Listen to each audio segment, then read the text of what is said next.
টাঙ্গাইলে যমুনার ভাঙন আতঙ্কে কয়েক লাখ মানুষ। মাদারীপুরে বিয়ের দাওয়াতে যাওয়ার পথে প্রাণ গেল চাচি ভাতিজির।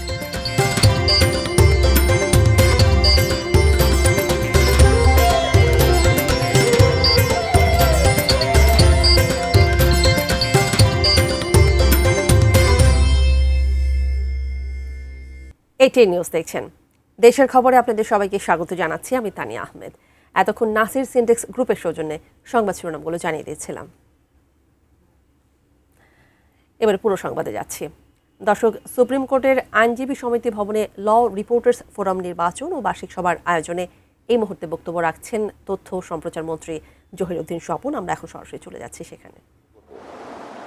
ফলে সঠিক খাতে আমাকে গাইড করতে পারলে আমি নাগরিক হিসাবে যেমন আপনাদের প্রতি কৃতজ্ঞ হই, নির্ভরশীল হয়ে পড়ি, তেমনি আবার কোনো কারণে ব্যত্যয় ঘটলে পড়ে কিন্তু আমার মধ্যেই প্রতিক্রিয়া তৈরি হয় যে গণমাধ্যমের আয়নাটা নিখুঁত না।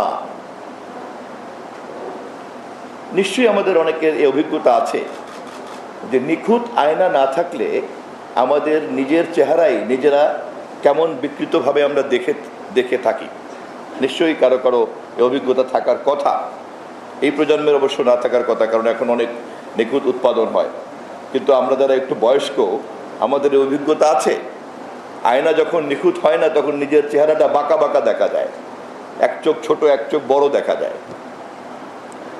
অতএব রাষ্ট্র এবং সমাজের আয়না হিসাবে গণমাধ্যমকে নিখুঁত না করলে রাষ্ট্র এবং সমাজ সম্পর্কে ভুল প্রতিবিম্ব কিন্তু হাজির হবে এবং সঙ্গত কারণে এই সমাজে নৈরাজ্য তৈরি হয়। সত্য এক জায়গাতে বাস করে এবং বিকৃত তথ্যের উপরে ভর করে কিন্তু নানান রকম সংঘাত সংঘর্ষের মধ্যে কিন্তু সমাজ জড়িয়ে পড়ে। সমাজবিজ্ঞানী এবং রাষ্ট্রবিজ্ঞানীরা সেই কারণেই কিন্তু গণমাধ্যমকে চতুর্থ স্তম্ভ হিসাবে বিজ্ঞানের এইখানে স্থান দিয়ে রেখেছেন এবং এটা বহুকালের অর্জিত জ্ঞানের একটা প্রজ্ঞার নির্যাস। এবং এই তথ্য বা এই বাস্তবতা গণমাধ্যম সংশ্লিষ্ট অন্যরা বোঝার অনেক আগেই ল রিপোর্টার্সকে বুঝতে হবে, কারণ তারা সমাজ এবং রাষ্ট্র পরিচালনার এরকম একটা নাভির জায়গাতে বসে তারা কাজ করছেন। আমি নিশ্চিত আমার মতো একজন সাধারণ মানুষ যদি একটু বুঝে থাকি তাহলে আপনাদের মতো বিজ্ঞ সাংবাদিকরা আমার চেয়ে অনেক বেশি আপনারা বোঝেন, না বোঝার কোনো কারণ নাই। বক্তব্য রাখছিলেন তথ্য ও সম্প্রচার মন্ত্রী জহিরুদ্দিন স্বপন। আমরা সরাসরি সেখানেই ছিলাম। এবারে মূল খবরে যাচ্ছি। টাঙ্গাইলের নাগরপুর উপজেলার সলিমাবাদে যমুনার ভাঙনে বিলীন হচ্ছে বাড়িঘর, ফসলি জমি, মসজিদ সহ বিভিন্ন স্থাপনা। এক রাতের ভাঙনেই সব হারিয়েছে শতাধিক পরিবার। কেবল নাগরপুরই নয়, ভাঙনের আতঙ্কে আছেন 5 উপজেলায় কয়েক লাখ মানুষ। পানি উন্নয়ন বোর্ড তাৎক্ষণিক কিছু ব্যবস্থা নিলেও তাতে ভাঙন ঠেকানো যাচ্ছে না। টাঙ্গাইল প্রতিনিধি নওশাদ রানা সানভীর পাঠানো তথ্য, ছবিতে ডেস্ক রিপোর্ট। বিকট শব্দে যমুনায় ধসে পড়ছে বাড়িঘর, গাছগাছালি।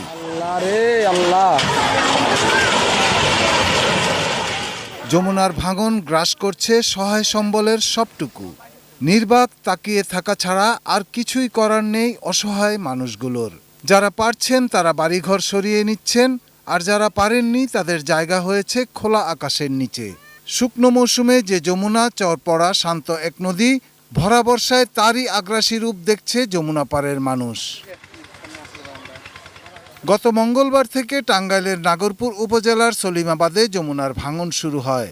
এক রাতেই সেখানে বিলীন হয়ে যায় অন্তত 50টি বাড়ি। নদীর বুকে চলে গেছে পাকা মসজিদও। অনেকেই কেবল পরনের কাপড়টুকু নিয়ে ঘর থেকে বের হতে পেরেছেন। নদী গ্রাস করেছে তাদের সবকিছু। সব হারিয়ে অন্যের আশ্রয়ে মানবেতর জীবন তাদের। বাজে খামু চালটা পর্যন্ত নাই গিয়ে খুব কষ্ট করি, খুব দুঃখ করি। এখন জায়গা জমি না যে সেই জায়গা যা বাড়ি করবো। 5টা ঘরের মধ্যে কোনো কিছু বের করে দেওয়া হয়, মানে অর্থ সম্পদ যা ছিল ঘরের ভিতরে সব গেছে, একটা কিছুই বের করতে পারে। কেবল নাগরপুরই নয়, সদর, কালিহাতী, ভুয়াপুর ও গোপালপুর উপজেলাতেও যমুনার তীর ভাঙছে। এসব এলাকার লাখো মানুষ আছেন বাড়িঘর আর ফসলি জমি হারানোর আতঙ্কে। পানি উন্নয়ন বোর্ড বলছে ভাঙন রোধে তারা তাৎক্ষণিক ব্যবস্থা নিয়েছেন। টাঙ্গাইল জেলার 30টি পয়েন্টে জরুরি আপৎকালীন কাজ বাস্তবায়ন করতেছি। ভাঙন প্রতিরোধ না হওয়া পর্যন্ত আমরা ওখানে জিও ব্যাগ ডাম্পিংয়ের কাজ অব্যাহত রাখব। ভাঙন রোধে স্থায়ী ব্যবস্থা নেয়ার দাবি নদীপাড়ের বাসিন্দাদের। বস্তা ফেলাই, বস্তা যখন ভাঙে তখন লগে লগে ফেলান লাগবো। একদিন ফেলা হয় না, আবার এই মাঝখানে 2-3 দিন ফেলাই নাই। Shahidul Rana, desk report, ATN news. মাদারীপুরের শিবচরে বিয়ের দাওয়াতে যাওয়ার সময় কাভার্ড ভ্যানের ধাক্কায় চাচি ও ভাতিজি নিহত হয়েছেন। আহত হয়েছেন তাদের বহনকারী ভ্যানের চালক ও পরিবারের আরও 3 জন। দুপুরে উপজেলার ঝিনাইর গেট এলাকায় এই দুর্ঘটনা ঘটে। স্থানীয়রা জানান, পরিবারের কয়েকজন রিকশা ভ্যানে করে পাশের গ্রামে বিয়ের দাওয়াতে যাচ্ছিলেন। পথে একটি দ্রুতগামী কাভার্ড ভ্যান রিকশাটিকে চাপা দিলে ঘটনাস্থলেই রিমি আক্তার ও তার 9 বছরের ভাতিজি আয়শা নিহত হন। আহত হন ভ্যান চালক সহ আরও 4 জন। গুরুতর আহত ভ্যান চালককে ঢাকায় পাঠানো হয়েছে। এদিকে দুর্ঘটনার পর পুলিশ কাভার্ড ভ্যানটি জব্দ করলেও চালক পলাতক।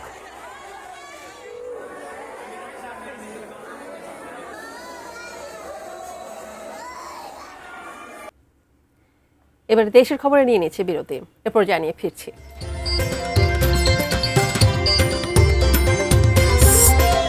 সিলেটে সাদা পাথরের ধলাই নদে গোসলে নেমে নিখোঁজ চিকিৎসকের মৃতদেহ উদ্ধার। এবং মৌলভীবাজার সীমান্ত দিয়ে 10 জনকে পুশিনের চেষ্টা বিএসএফের।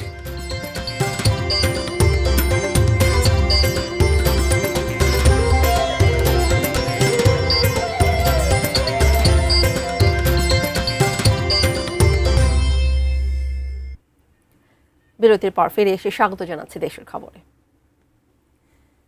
পিঠে বই আর হাতে বাদামের প্যাকেট নিয়ে স্কুলে যায় ছোট্ট শিশুটি।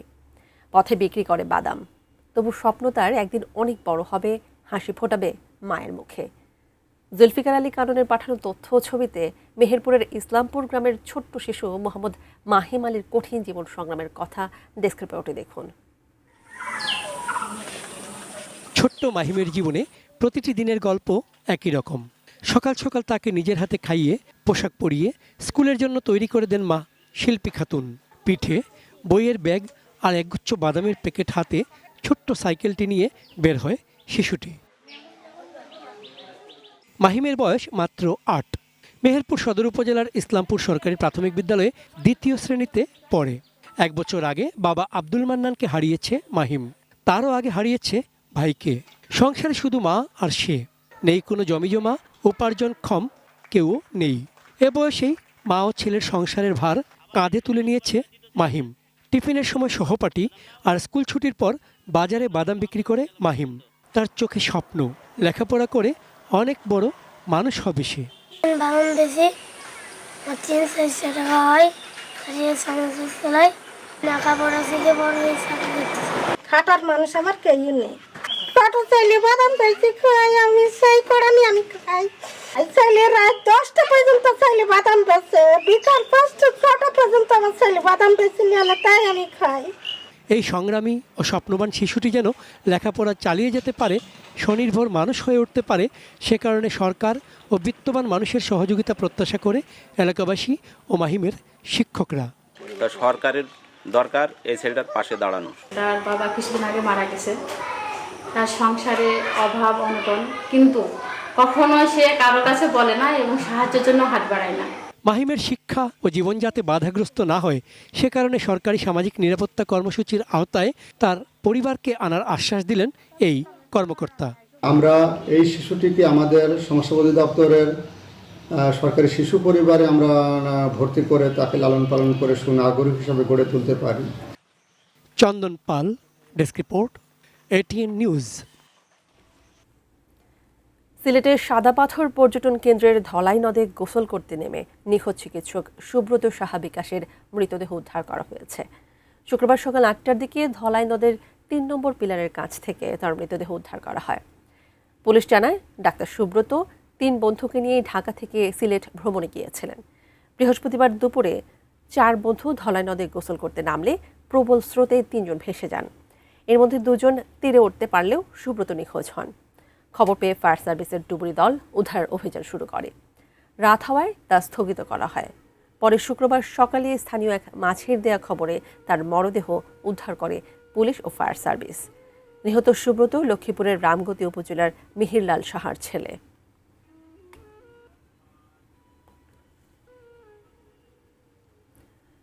শুক্রবার ছুটির দিনে সিলেটের সাদা পাথরে জনপ্রিয় পর্যটন স্পটটিতে পর্যটকদের ভিড়। নিখোঁজের ঘটনায় তাদের মধ্যে উদ্বেগ দেখা গেছে। সাদা পাথর থেকে এ বিষয়ে আরও জানিয়েছেন সিলেট প্রতিনিধি কামরুল ইসলাম মাহি। ছুটির দিন থাকায় সিলেটের সবচেয়ে জনপ্রিয় পর্যটন স্পট সাদা পাথরে পর্যটকদের ঢল নেমেছে। আমরা সাদা পাথরের মূল স্পটের পাশাপাশি নৌকাঘাট এবং আশপাশের যে টুরিস্ট এলাকাগুলো রয়েছে সেগুলো আমরা ঘুরে দেখেছি।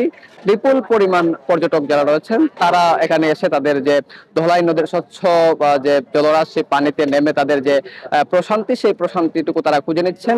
এবং গতকাল থেকেই একটা বিষয় আলোচিত হচ্ছে, বিশেষ করে গতকাল বেলা 2:30টার দিকে সিলেটের এই সাদা পাথর এলাকায় একজন পর্যটক, যিনি চিকিৎসক, তিনি পানিতে নেমে নিখোঁজ হয়েছিলেন। আজকে সকালে তার লাশ উদ্ধার করা হয়েছে। এরপর থেকেই পর্যটক যারা রয়েছেন তাদের মনের মধ্যে একটা শঙ্কা কাজ করছে। তারা বলছেন যে পর্যটন এলাকায় পুলিশের নিরাপত্তা, অর্থাৎ টুরিস্ট পুলিশের যে সতর্কতা বার্তার যে কার্যক্রমটি সেটা আরো জোরদার করা এবং স্থানীয় যে বিজিবি ক্যাম্প রয়েছে সেই বিজিবি ক্যাম্পের দায়িত্বশীলদের আরো তৎপরতা এবং প্রশাসনের সামগ্রিক একটা উদ্যোগের কথা তারা বলছেন। আমরা প্রশাসনের সঙ্গে কথা বলছিলাম, তারা বলছেন তারা আসলে সব রকমেরই চেষ্টা করছেন, বিশেষ করে পর্যটক যারা রয়েছেন তাদেরকে সতর্ক করার যে তৎপরতা তারা সেটি অব্যাহত রেখেছেন। এই সাদা পাথর ছাড়াও জাফলং বা বিছানাকান্দি অন্য যে পর্যটন স্পটগুলো রয়েছে, বিশেষ করে পানি নির্ভর যে পর্যটন স্পটগুলো রয়েছে সেই পর্যটন স্পটগুলোতে এরকম দুর্ঘটনা কিংবা যে মৃত্যুর যে সংখ্যা সেই সংখ্যা কমিয়ে আনতে এবং পর্যটনকে আরো আকৃষ্ট করতে এখানকার যিনি স্থানীয় সংসদ সদস্য, প্রবাসী কল্যাণ ও বৈদেশিক কর্মসংস্থান মন্ত্রী আরিফুল হক চৌধুরী, তিনিও বেশ কয়েকদিন ধরেই তার নানা উদ্যোগের কথা বলছেন। তো সব মিলিয়ে ছিল এখানকার সর্বশেষ। এ পর্যায়ে আরেকটা বিরতি নিয়ে ফিরছি, সাথেই থাকবেন।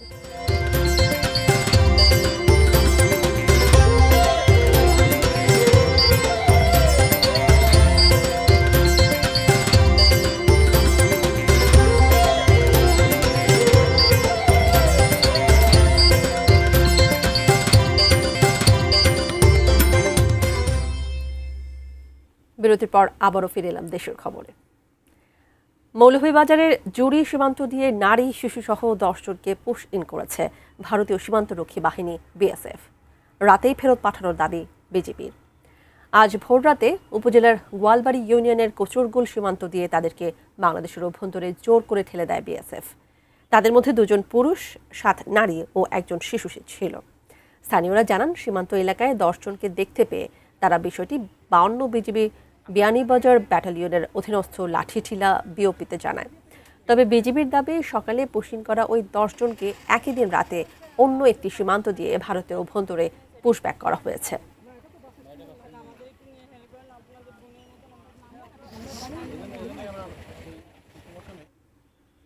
এই ছিল দেশের খবরের সর্বশেষ। ধন্যবাদ এতক্ষণ আমাদের সাথে থাকার জন্য।